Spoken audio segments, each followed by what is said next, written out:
Get cash for clothes at Plato's Closet in North Charleston and West Ashley. It's so easy. Recycle, earn cash, repeat. We pay cash on the spot for your trendy, gently used clothing, shoes, and accessories. At Plato's Closet, we buy all seasons, all day, every day. It's time to clean out your closet and cash in. Bring in your denim, graphic tees, athletic wear, shoes, handbags, and more. Sell your styles to Plato's Closet for cash. Then, do it again. Plato's Closet, located in West Ashley on Sam Rittenberg Boulevard and North Charleston on Rivers Avenue. Hey, it's Kim Commando Today, your daily podcast to keep you up to date with all things digital and beyond. And I'd love to have you be a part of our podcast. You can make an appointment to speak with me. Just head over to commando.com, and on the top right, there's a button that says Email Kim. Fill that out, and that's it. I always like to kick things off with something fun and interesting. Now, let's talk about taking pictures of your food. A lot of people do this. It's all over social media.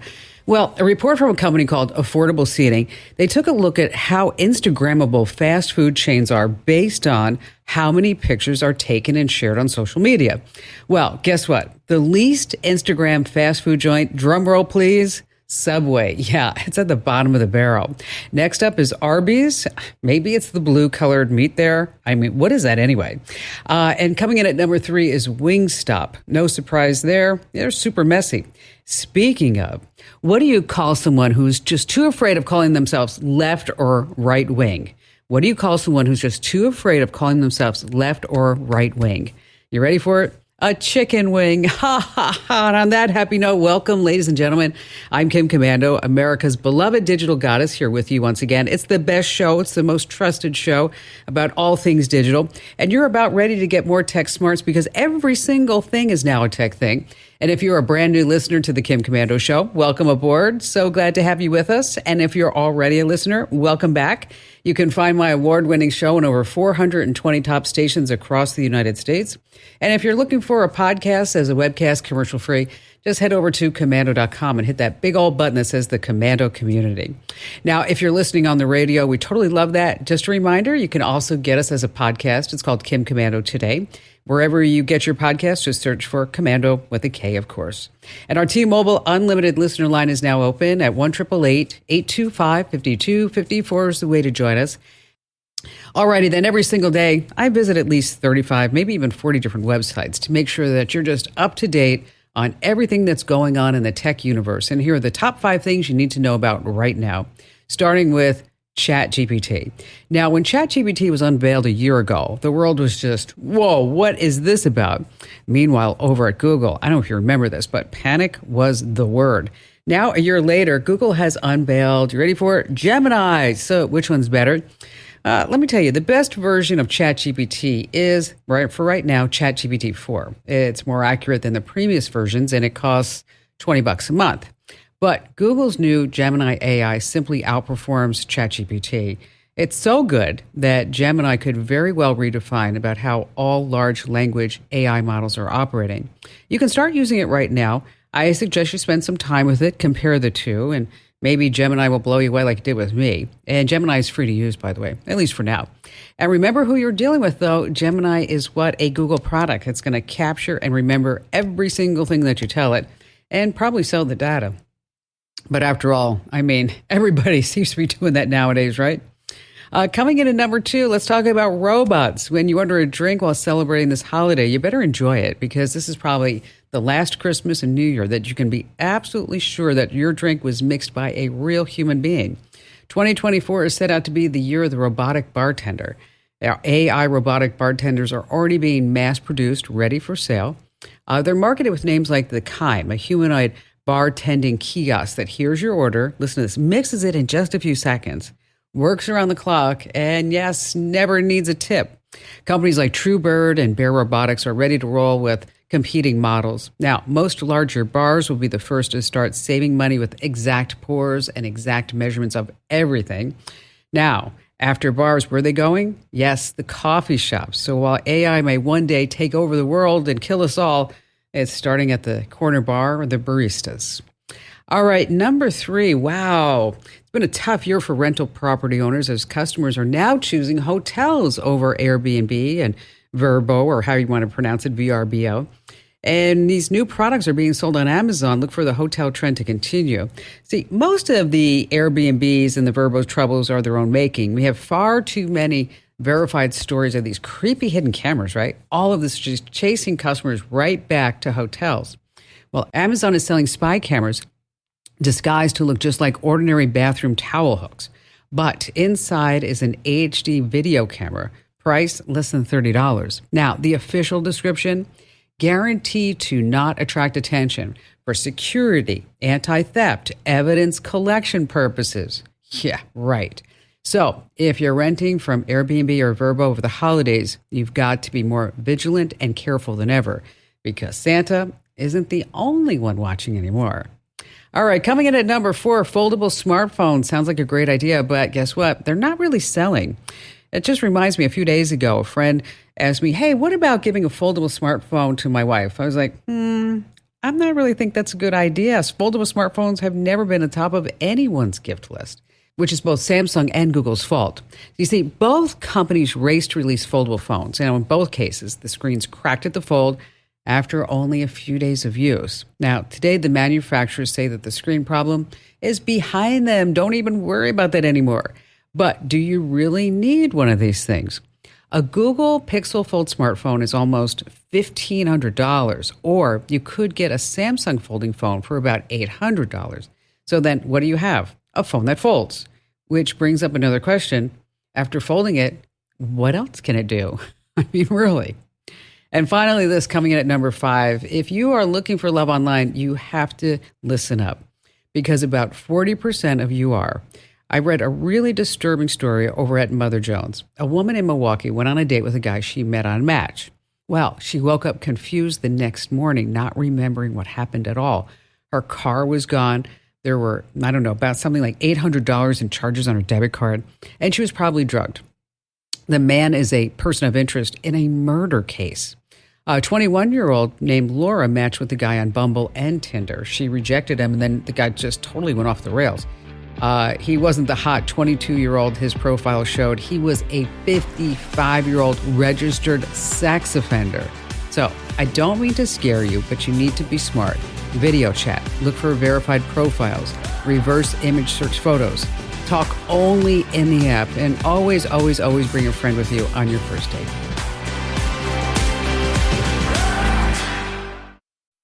Fargo, the new virtual assistant from Wells Fargo, makes banking faster and easier. Like this. Fargo, what's my checking account routing number? And this. Fargo, turn off my debit card. And this. Fargo, what did I spend on groceries last month? And that's just the beginning. Do you, Fargo? You can in the Wells Fargo mobile app. Learn more at wellsfargo.com/getfargo. Terms and conditions apply. Your mobile carrier's availability and message and data rates may apply. Wells Fargo Bank, N.A., member FDIC. All right, let's see. Who should we start with? How about Dave in Dallas, Texas? Hi there, Dave. Hey, Kim, what a great pleasure it is to talk with you. Oh. Been a faithful follower for a long time now. So my question is really rather basic, I think, okay, because I've been working with computers and the internet for a very long time, but it just kind of drives me crazy, and I want to get some understanding here. It seems like I spend half of my day dealing with passwords and, looking in my password vault, or the worst possible thing is trying to get into the portal that my doctor's office has for me. It's like, I hear you. I almost always have to call them and say, well, it's not working again. Can you just tell me what you're trying to say? Anyway, so along the way, recently, I don't know, months or a couple of years maybe, we've had the option of saying, fill in your username and your password, or just, hey, log in with Google or log in with Facebook. And boy, that's easy. And it always works. And yet I understand that that's not a good thing to do, and I'd just like for you to explain why. It is a lot easier, isn't it? I mean, Yeah. I mean, instead of going through like, here's my email address and here's my password. Oh, you don't like this password because it doesn't have 8 characters and a gang sign and a hieroglyphic. Right, exactly. And then try to remember them. Oh my gosh. I totally hear you. So here's the big problem. When you are using Google or Facebook as your free login, notice the word free, is that it's going to cost you something because there's nothing free in this world. So when you use Google or Facebook, and maybe it doesn't bother you, is that they can track now your activity across all these different services that now gets tied to you. Right. So I don't know what kind of data that they might be sucking in from your health portals, probably covered by HIPAA. But the fact that you're signing in and out of your health portal quite often might signify that you have a health issue that would now trigger other things. Because now maybe you're searching for something on the internet and you just search for it one time, but you're signing in and out of the health portal. So that could maybe include data that may be sold to an insurance broker that, I don't know, Dave's got some issue going on there in Dallas, Texas. Well, if it just translates into additional advertising, targeted ads don't bother me. It's like I just as soon look at stuff that I'm interested in as things that I have no interest in at all. But what I'm worried about is the possibility of being some sort of security inroad from Facebook. It could be. Google. It could be. I mean, if you're using Google or Facebook to log into multiple accounts, it does create a single point of failure. Because if your Google or Facebook account is compromised, guess what? Anything else connected to it is what? At risk. Okay. Right. And you have less control over your security if you keep using Google and Facebook. I think it's just a crappy idea. And I know it's easier, but I figure, what Big Tech has enough on me already, and they keep connecting all the dots. And I'm just trying to regain whatever privacy I still can, that I try to use my email address whenever possible. Now, that said, just as I'm talking to you, I'm thinking to myself, whenever I sign into ChatGPT, guess what I'm using? My Google address, my Google sign in. Because when I signed up for ChatGPT over a year ago, they did not want to accept a email address because they couldn't authenticate who you were. So I'm probably going to change that now that you just reminded me, Dave, that I made that big faux pas on myself. But if you are, if you're tired of passwords, take a look at a good privacy management program. We have a sponsor, Total AV. They've been around here at the show for many years, and they just released a password manager program. And I was so surprised. I asked our IT genius, John, to take a look at it. And I was like, John, do me a favor, put it through the rigmarole and see what it's all about. And John came back to me and he said 2 words, which I was totally surprised, because John has never said this in all the years that I've known him, as he said, it rocks. I was like, it what? He's like, I said, are you sure you didn't say it sucks? No, he said, it rocks. It rocks. $19. We have links to it over at commando.com. Dave, thanks for your call today. Yeah, I know. It's a lot easier using Google or Facebook, but it's a definite no-no. All right, let's see. Jim in Jackson, Wyoming. I followed you for the last 3 or 4 or 5 years, and I've learned a lot of tech stuff. But just as important, Kim, the websites and products that you tell us about are really good, and I know you've researched them, so they're valid. And that's something that we just don't find on the web these days. So thank you for that good work. Just keep it up. Thank you, Jim. Thanks for your kind words. You bet. So how can I lend a hand? Well, I have an iPhone Pro 14 Pro Max. Okay. And get this, I have over 70,000 read emails. Whoa. In my inbox. I have not been diligent in getting rid of my mail over the years. Wow. Now, I know how to delete, one at a time or a page at a time or maybe 50 at a time. But is there a way I can delete all of those 70,000 emails in just one swoop? Well, and they're all in your inbox, right? Yeah, they're all in my inbox. Yeah. So what I would do is I would create another folder. Okay. And I'd call it junk. or getting rid of my old life, whatever you want to call it, and you can do a Control A that will select all in the existing folder. So you're going to go to the inbox, do a Control A in the existing folder, move it all into that folder that you just created, and then I'd right click on the folder and I'd delete the folder. Okay. Nobody has been able to tell me that. I've asked AT&T people, and nobody has come up with that solution, Jim. Well, it's you know how come I know this solution, Jim? You know why? Why? Because at the end of every year, you know what I do? Just that. I delete them all. Okay. And then people are always saying to me, like, well, what if you missed an email along the way that you didn't answer? If it's important, they'll write me back, So it's not a big deal. It's, sometimes new year, fresh start. Jim, thanks for all your kind words about the work that we do here, and happy to have helped you. And Scottsdale, I hope you're playing some golf. Gosh, beautiful this time of year in Phoenix. Jim, again, thank you for your call.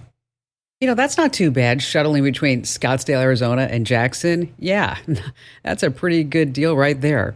All right, let's talk about your phone. A lot of people don't realize that when you buy a piece of technology, that it actually has a bona fide expiration date when you're buying it. So that's why if you're buying any type of used gear, you really need to know what the expiration date is to figure out whether or not it is a deal or it's not a deal. Like for example, when Apple unveiled iOS 17, it also revealed that the iPhone 10 and older models would be capped out at iOS 16.7. Now, this means you're still going to be able to get security updates, but here's the big but. When those updates stop, your phone's just this open house for malware, attacks, and all types of exploits. It's just no longer safe to use. It expired. So how long should your phone last? Well, Google offers 3 years of updates on most Pixel phones. Samsung gives you at least a 4-year promise. Apple says, well, maybe 5 years, maybe not. Those Chromebooks, they all have expiration dates too. So how do you figure out what your expiration date is on whatever tech that you're using? Oh, easy breezy. I'm going to pass that along to you right now. You want to go to this website. It's kind of a weird address, so you have to listen up. It's endoflife.date. Once again, that's endoflife.date. It tracks the end-of-life dates and support life cycles for a variety of products, not just phones and laptops and things like that. Remember, that's endoflife.date, endoflife.date.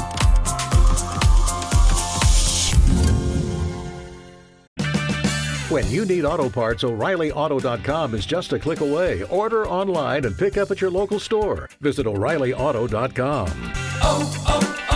O'Reilly Auto Parts.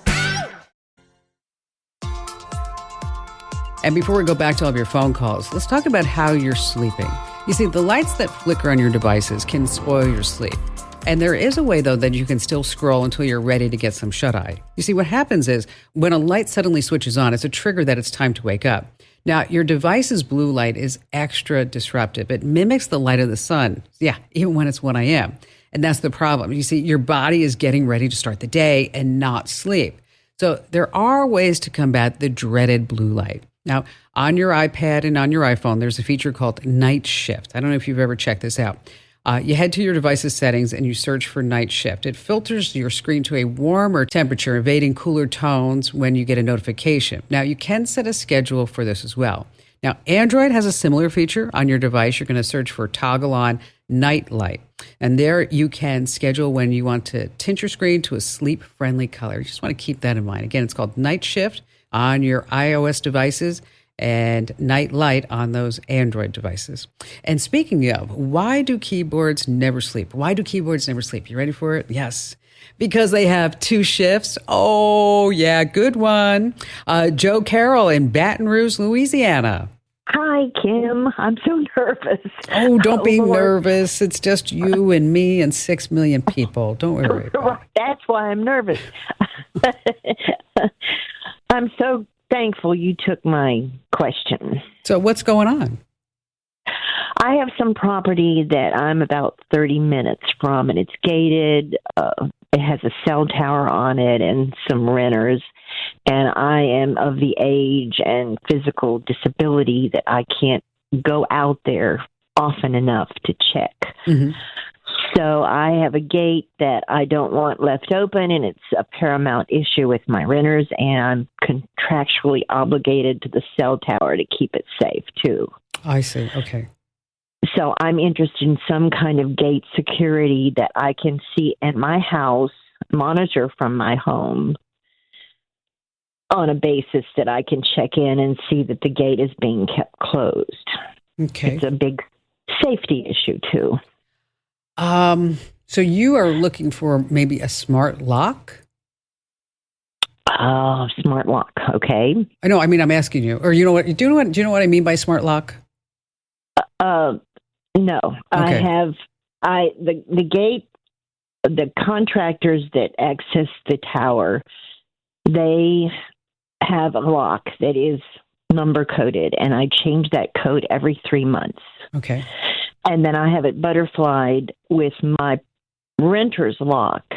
Okay. That I also change the key every 3 months. So it's kind of a hassle. Okay. So I need something to secure that gate that I don't have to keep looking at the problem all the time. All right. So what we're going to look at is what's called a smart lock. Okay. So that this way we don't have to deal with physical keys anymore.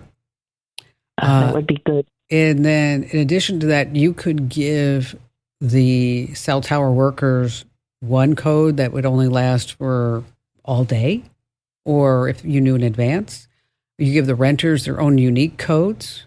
So this way, and then it also keeps a log of every single person that goes in and out. Okay. Oh, wow. And I'll tell you one of the things that I have found on rental properties when you give people codes, just a little side note, is make their code the last 4 digits of their cell phone number. They will never forget it. They're not going to call you and go, "Oh, Joe Carroll, I know you gave me that code. I thought it was 1, 2, 3, 4." And you're like, "No, dude, it's not." Just that would be wonderful because I am hounded a lot. So here's what I need to do. This is kind of a unique situation, Carol.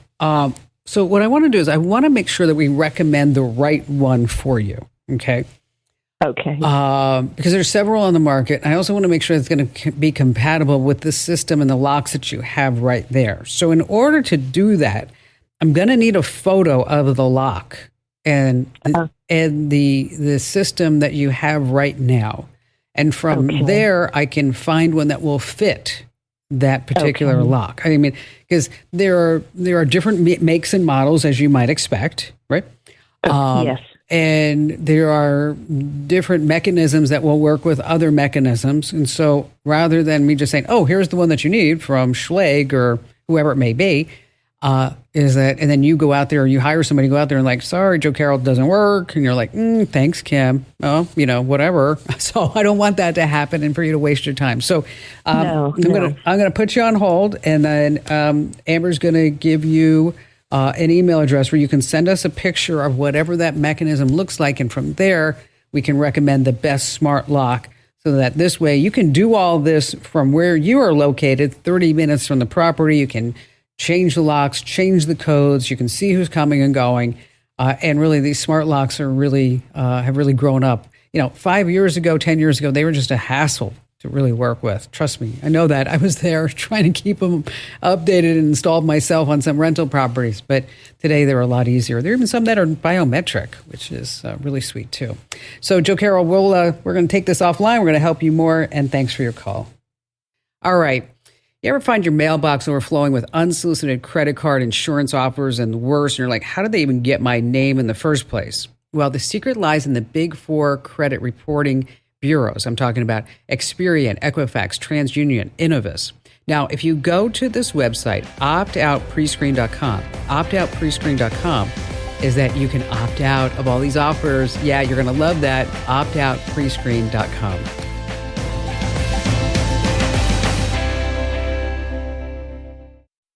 Fargo, the new virtual assistant from Wells Fargo, makes banking faster and easier. Like this. Fargo, what's my checking account routing number? And this. Fargo, turn off my debit card. And this. Fargo, what did I spend on groceries last month? And that's just the beginning. Do you, Fargo? You can. In the Wells Fargo mobile app. Learn more at wellsfargo.com/getfargo. Terms and conditions apply. Your mobile carrier's availability and message and data rates may apply. Wells Fargo Bank, N.A., member FDIC. All right, Ken in Lakeland, Florida.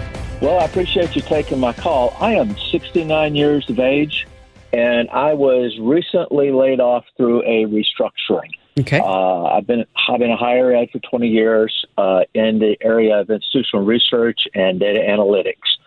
So I've got a skill set that lends itself to continuing to work and that type of thing. And Sure. I've found some help with getting my resume updated and all of that, but I'm in need of, I have a Mac, an M1 2000 with 16 gigabytes of RAM. But I'm in need because most of the programs that I use, like Power BI, SQL Server Management Studio, and those types of things, are on Windows machine. It's on the Windows Sure. side. I mean, that's So- where it is. I mean, SQL, SSMS, whatever it may be, data Exactly. visualization. Yeah. So I need to be able to set up a virtual machine on my Mac for that. I thought about using Parallels and Windows 11 Pro because the home version won't work, but that's about $300, and I'd like to afford spending that if at all possible. And I looked at like UTM. I was going to say UTM is probably use it. Yeah, UTM is probably the other option. I mean, you're probably looking at Parallels or UTM. Okay. And, UTM is free and it supports the M1. It's not as easy to use as Parallels, but it sounds like you'd be able to, I don't know, based on what you're saying, you're like, this should be like a walk in the park for you, Ken. Just saying. I doubt that. You should have this up and going. Let's see. We've been talking for a minute and a half. You should have this up and running by at least 4 minutes from now. Come on, guys. What's going on? Okay. Well, sometimes free doesn't necessarily mean free. Well, it's been around for a long time. It's got a lot of tutorials out there, and because it's open source, you've got a lot of add-ons and people who are supporting each other, especially if you ever need help, pop into a Reddit forum for that. So in the interim, I just ran across this website, and I know when you're looking maybe for some contract work, in the interim until you can find a real honest to goodness job. We all know about Upwork, right? And Freelancer. Right. Yes. There's a website called, and it's been around since 2010. And I just ran across it the other day. It's called Top TAL, like Top Talent, but TOPTAL. Okay. And it's really geared towards your skill set, meaning freelance, IT guys who are on a higher level. Who know Python and SQL and all this other stuff, right? Versus going to Fiverr and you're like, hi, I'm here. And people are looking going, I don't even know what you're talking about. So it's like, okay. So, I don't know, they're not a sponsor, this company. And again, it's just something that I ran across. I'll tell you why I ran across it. A friend of the family needs a job. Okay. And he's worked for various recruiting services. I'm talking like ZipRecruiter, LinkedIn, Dice. Dice is also probably another place where you want to try. Okay. And he was asking me if I knew of any other sites. And so it's really not hard to do. What I do is when I'm looking for a competitive site, I just go into Google and I say something like LinkedIn versus. And then I get a whole list of sites that are kind of like LinkedIn that they would be considered competitors. Another way to do that is to look at crunchbase.com. And so he was asking me if I knew of anything else. I'm like, well, maybe I do, maybe I don't. So I thought I'd spend 5 minutes and help a guy out. And that's where I came across this Top TAL. So I would, take a look at there. Also take a look at Dice and, try that UTM. And now we've been talking for 4 minutes. So you've got about a minute and a half to get it up and running.